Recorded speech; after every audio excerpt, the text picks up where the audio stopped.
It's one of the most exciting times in the year in sports. Peace offering here. Commanders, Eagles tonight. 8:15. We'll see you at 6 o'clock for a lot more. Thanks, guys. The Iowa Hawkeyes are here tonight, including superstar Caitlin Clark, who is right next to us, right here, warming up before this game. Just over here, you take a look. Caitlin Clark. Right, how do you feel about this? How did you feel about being up there with Ovi today? You want to tell us? A huge presence from the Colombian communities locally, and I think these fans are pretty excited for this game today, right?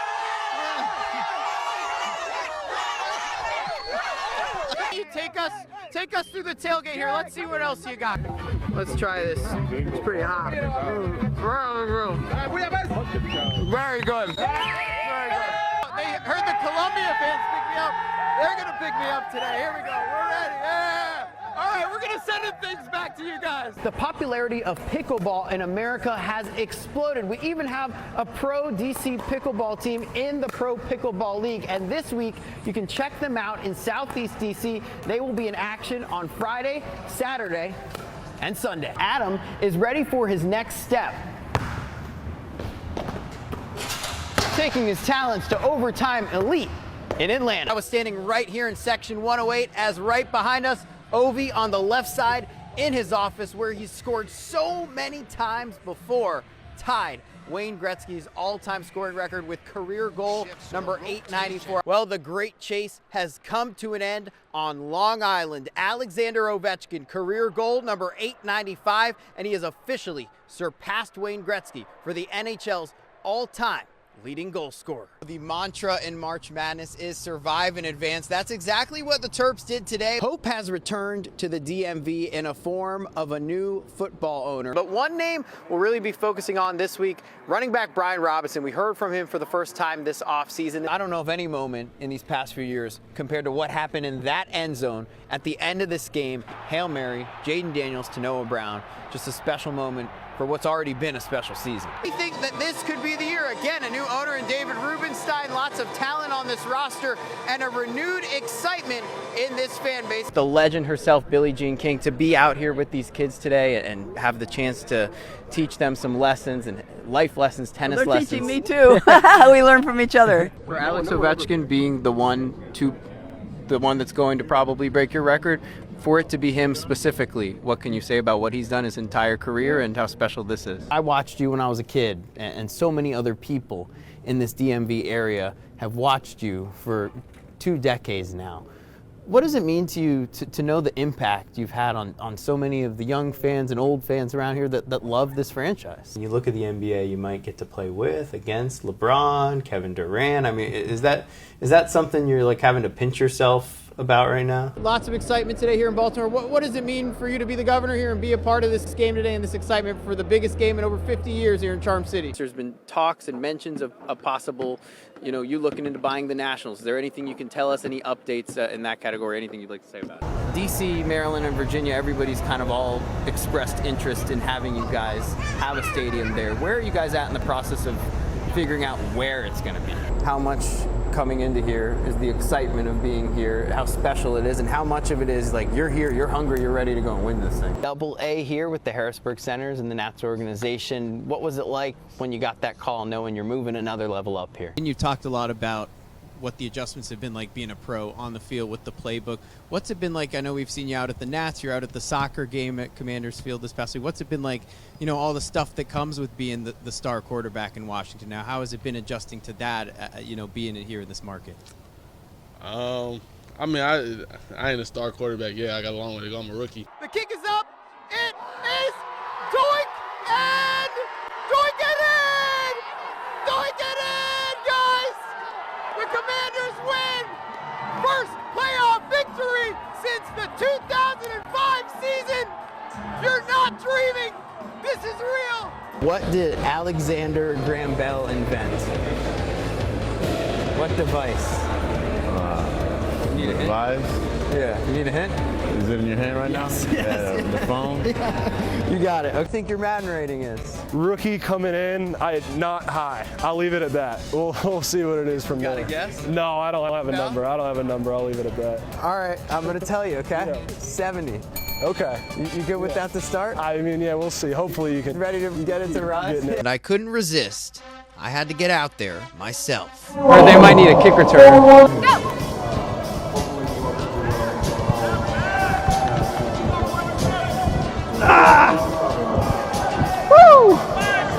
Finally, I was on the ice, and I can tell you I was ready to roll. And I was feeling pretty good to start. All right. I'm feeling good going up and down the ice. Not bad. Hey!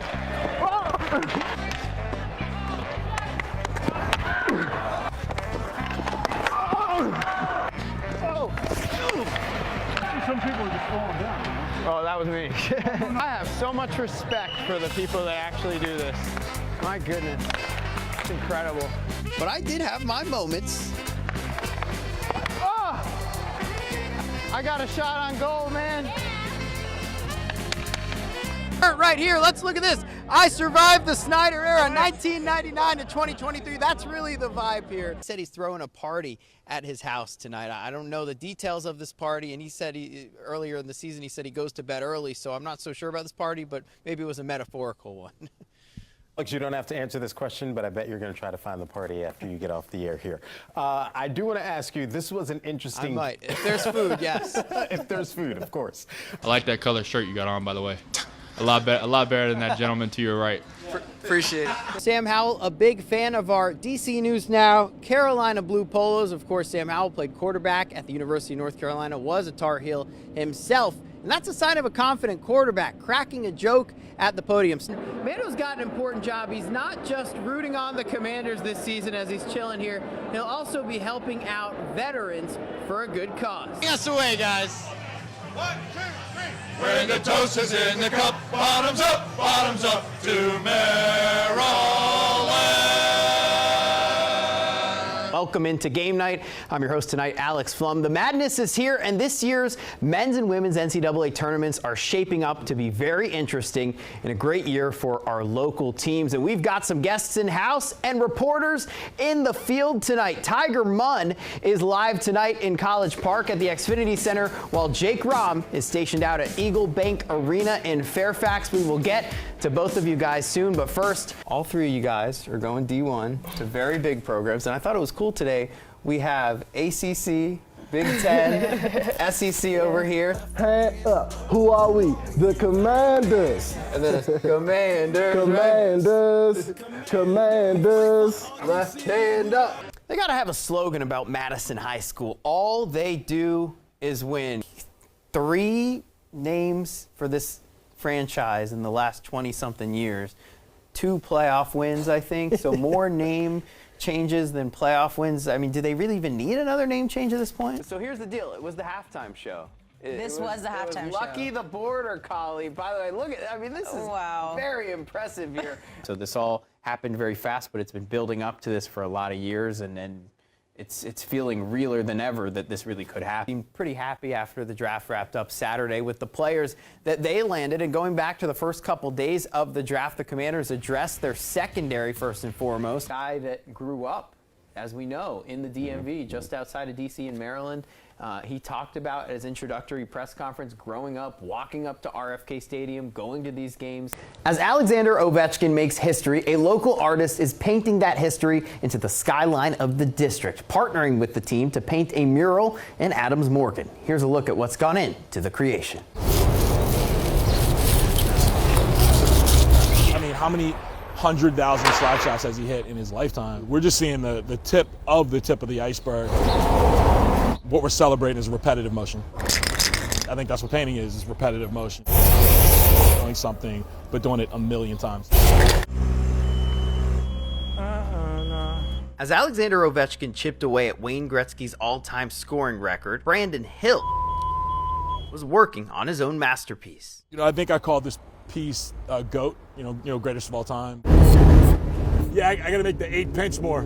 Hill lives in Washington. He grew up in Baltimore rooting for the Caps. He knows Ovi's legacy well. There's these moments in sports and you're like, I was there, I knew where I was, and this happened at that time. And there's not that many of them that happen, these moments in sports, and it's cool to be around, it's cool to be a fan of, and but I just think it's a really cool piece for hockey. In his art, Hill is celebrating moments from throughout Ovi's career. So this is like the early Screaming Eagle, that blue was kind of like a turquoisey blue, it wasn't like that deep navy they're using, so I just took all the colors from the whole history and just used all of them. For a player that's put so many smiles on DC sports fans' faces, it's only fitting that he's imprinted into the skyline. What we're looking at, that's a result of, urban planning and civil architecture, so to be able to kind of affect the skyline, be able to affect or think about how people think about an area, a street corner, this exact wall. When you see something that's like 50 times the size of you, it's kind of like you become the crayon, your whole body's the crayon. But I think that's just it's really cool. Yeah, I'm good. That's it. That's the one. Reporting in Adams Morgan, Alex Flum, DC News Now. Peg Keeler built up the Quince Orchard girls soccer program. She's led the Cougars to a pair of state titles, doing whatever it takes to lead her team from the sidelines. On your toes from the start, Black! I think to this whole community she means a lot. Like if you hear Peg Keeler, you're like, that woman is special. You have to have a hand to shake. Soccer at QO has always been her baby. It's her third child, basically. 9, 10, 11.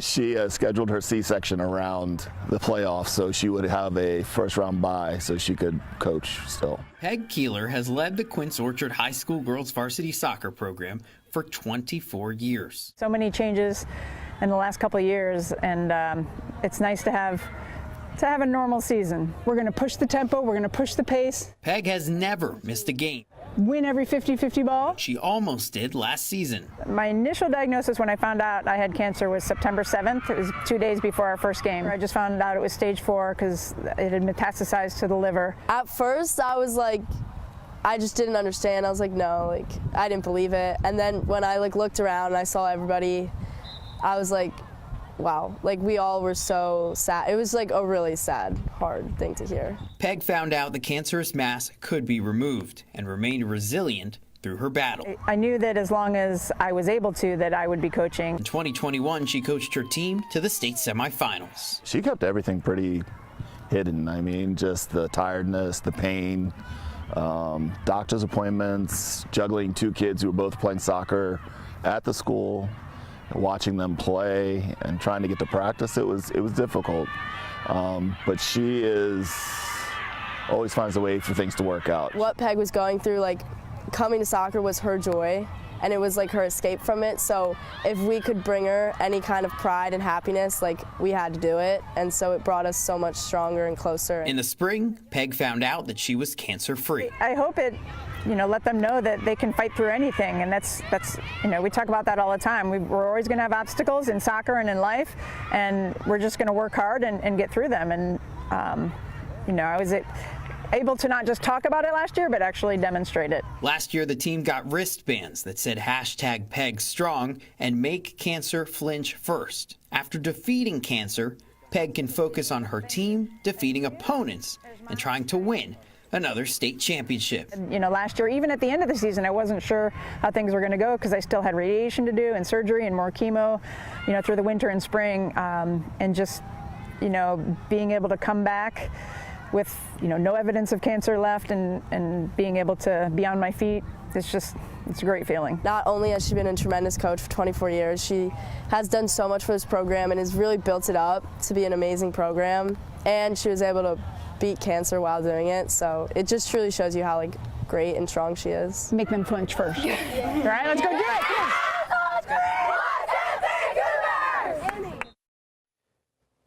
Gotta love that slogan, make them flinch first and make cancer flinch first. Now, Peg tells me her biggest message from this story is that everyone should make sure to go and get a colonoscopy when they're supposed to get checked. So if you have colon cancer, you can find something early so you don't have to go through what she faced. Such an inspiration, and congrats to her and her program on all of their success and the success that's to come. Sherwood High School exchange student junior Daria Skochenko came to America in August. She ran cross country in the fall. She watches movies with her host family in Sandy Spring on Friday nights. And in the spring season now, she's on the gymnastics team.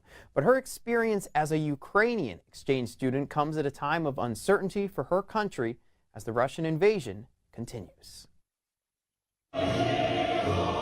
Standing in solidarity with Ukraine. Our hearts, they're just hoping everything turns out okay. Sherwood High School's gymnastics team has been playing the Ukraine national anthem and displaying a flag before their meets. One of their own, exchange student Daria Skochenko is from Ukraine. Це означає, що людям не все одно. І мені важливо, щоб люди знали про ситуацію в моїй країні і щоб вони сприймали мене як амбасадора моєї культури і взагалі України. Like any exchange student, Daria misses her family, her parents, and her little brother. I miss them a lot. Like sometimes I'm thinking about our evenings together, playing games or reading books, or just talking about everything in the world. It's really sad that I will not experience this in a long time now. Daria was supposed to go home in May, but as war rages on at home, she's applied for temporary protected status, an 18-month extended stay in America. We'll see what happens next. We don't know yet. Daria's hometown, Hlukhiv, is just 10 miles from the Russian border. Our town was bombed in the first day of the war. Сложно быть тут самой. Хотя у меня есть хорошая семья, которая поддерживает меня постоянно. In a time of tragedy, Daria has been able to tell her new friends here her favorite thing about Ukraine. You can be whoever you want, actually now. It's free, democratic country. Hoping her message goes beyond Sherwood. It's important for American people and for people all around the world to keep talking about Ukraine, to be aware of what's going on and try to help and trying to stop it as soon as possible. Waiting for the day she can reunite with her family and give them a big hug. Я не знаю, чи я выживу. После встречи с ними у меня будет, наверное, heart attack. Such an incredible young lady. I know her family in Ukraine is so proud of her, and her community and family here in Sherwood, Montgomery County, and the DMV proud as well. Daria volunteers at a local Ukrainian school on Saturdays. She's also creating a GoFundMe to try and raise money to help Ukrainian families and soldiers. You'll be able to read more about her on localdvm.com later tonight. Well, shifting from the ice to the swimming pool, the Howard University swimming and diving team is a respected program getting ready to compete for a conference title, but it's also going beyond the pool, shattering glass ceilings in sports and society. When our ancestral people were brought over from the coast of Africa, they were swimmers. They swam for their livelihood. When they came over into this new land, they also could swim. There's a myth out there that black people don't swim. Living, breathing, swimming, proof that we can do anything. It doesn't matter where you've seen us, where we're not supposed to be. Like, I guess you don't see black people in the water very often, but it doesn't matter because you can do anything, and well. Since 2016, Howard University is the only historically black college and university that has a swimming and diving team. In recent years, North Carolina A&T and Florida A&M ended their programs. But we're trying to be that beacon to let every other HBCU know that it can be done and you can be really successful at it. Current head coach Nick Askew swam for Howard in the 1990s. The program then had 23 swimmers. In his 9th season as head coach, the 100th season of the program, the roster has more than doubled to 47. Pushing knees. We're pushing knees to 3 minutes. We're pushing knees to the 3-minute send-off. Growth that this program has seen is crazy. Like it's been a lot of ups and downs. I've heard, there's been times where they didn't have no coach, or they didn't know how to get into a swim meet, or some people aren't eligible to swim. Like, it was just, and now we're here with 47 black and brown brothers and sisters who you know, came from all aspects of life and who are ready to compete. We want to be the type of program that's continually spitting out Olympic qualifiers for the U.S. as well as the countries that are represented as a part of our roster. We want to make sure that we are an NCAA presence at championship. Those legs up higher. Which always tells us that we have to be in tip-top shape. Like, we have to be more prepared than other teams just because we always have eyes on us. We're always going to stand out. People are always staring every time we walk in. Askew says that Black history in America has contributed to a lack of modern-day Black swimmers. Waterways were seen as a way of escape, and the enslavers at the time would punish people severely for trying to escape. And so it was told and passed down through the generations, don't go near the water. That is a dangerous place. To now what we're seeing here is the low percentage of people, of Black and brown people, having swimming ability. Askew hopes his team will have a positive ripple effect on the future. We really talk about giving back. So not just taking care of you and having this and getting your success, but bringing someone else along, inspiring the future, you know, generations that are following in your footsteps. When I get to like a real national meet or a international pro level meet, you know, I'm not really seeing much people that look like me. So that's something I would want to see. I want to see more Black and brown people in that level of swimming. I didn't see anybody that looked like me on the screen. That's exactly what I want to do, is inspire little girls that look like me to try things that we don't normally do. So I feel honored, honestly.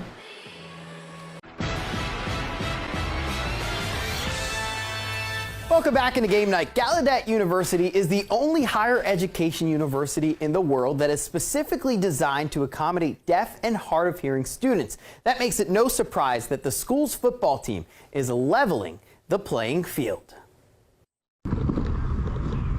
From inside a helmet, the Gallaudet Bison football program is changing the game for deaf and hard of hearing football players. It's really special, you know, giving the deaf people and hard of hearing kids an opportunity to play the game that they love. The Bison received an NCAA waiver to wear newly developed 5G helmets designed by AT&T on Saturday, allowing coaches to select plays on an iPad and the play to be displayed on an augmented reality digital screen in their visor. Honestly, I think it was the first time that I saw our head coach not having to jump up and down to get their players' attention and not having any, you know, miscues or miscommunication. I mean, we're talking about a minuscule percentage of mistakes, and that had a huge impact on the game. I was able to see that folks were able to understand each other communication-wise. Plays were being communicated. He was able to call an audible by pressing an alert button and getting the quarterback's attention, whereas in the past, you know, sometimes we wouldn't be able to catch that audible from the sideline, and that would result in a loss or in a penalty. Knowing that Gallaudet University, you know, were the first ones to use that technology, I mean, that's just amazing and cool to think that we made history. For players like team captain and offensive lineman John Scarborough, football is their history, and the future is looking bright. I'm the third kind of generation of, you know, those in my family that played football, and my deaf grandfather was actually part of the North Carolina School for the Deaf state champions in 1960 or 1961. So he was a part of that team, played tight end. And if I'm being honest, the technology that we have, they'd definitely be jealous. And I think at the same time, they'd be glad to know that we have that and appreciate the fact that football is a cherished sport in our family. And everyone really should have that opportunity to experience what it's like playing with these helmets. You know, football is an American sport, and you know, I love being a part of it. And I think that, you know, my family would be proud to see we're just beginning with this helmet technology. The technology has not been approved yet by the NCAA for full-time use, but the team hopes that will happen in the near future. What's stopping you from approving this? You know, what's stopping you? We're already at a disadvantage, and the NCAA strongly believes in having, you know, equality or equity in every sport, so why not level the playing field? A level playing field could go a long way, possibly helping more deaf football players get to higher levels of the sport. Half of our team played on hearing teams in mainstream schools, and if they had this technology in high school, maybe they could show that they were a better player than they were because they didn't get that fair opportunity. Because a lot of kids, a lot of deaf kids and hard of hearing kids don't get this opportunity to play sports that they love. So I think with this helmet, that it'll change the game for kids like us. So Gallaudet got to wear those special helmets on Saturday. Not only that, they came out with the win. And again, thank you to Gallaudet for having me out at practice today. Yeah, great story, great story. All right, coming up on the show, Welcome back. The Washington Commanders practice has been attracting plenty of fans over the past week. Today, they welcomed a very special fan for a birthday celebration. Our Alex Flum introduces us to her. 99 years young, Melba Jacobson of Silver Spring, Maryland, a Washington football fan since she moved here from Texas in 1942. I love it. I really appreciate it, Yeah, I'm going to be a fan as long as I can. Melba celebrated her birthday Monday, but she couldn't wait to celebrate it again Tuesday with her favorite team at practice. Oh, nice catch. Yeah, well, they'll be dancing soon, I hope. Waiting patiently to say hi to her burgundy and gold friends. I'm close. I'm waiting. I gotta see them. Yeah, you do. I can see the back of them now. I can't see my boys. And after a bit of a wait, Melba did get to see her boys. Oh, that number. Oh, look at her. How are you? I'm good. How are you? Okay. Good to see you. Hi, Melba. Melba. Thank you. How are you? They're going to come very well. Here you go. These young guys want to sing happy birthday. Y'all make it loud, sing loud, and sing proud. 1, 2, 3. Happy birthday to you. Happy birthday to you. Happy birthday, dear Melba. Happy birthday to you. Let's go. 99. 99. While Melba loved the cake and the jersey, she's hoping for another present by the end of the season. I know you know what it takes for this team to win a Super Bowl. What's your biggest advice for these guys to get back there? To work hard and play right. Be yourselves and win. I want to go to a Super Bowl. And that would be a pretty darn good 100th birthday present, if you ask me. Happy birthday to our friend Melba. Reporting at Commanders Camp in Ashburn, Alex Flum, DC News Now.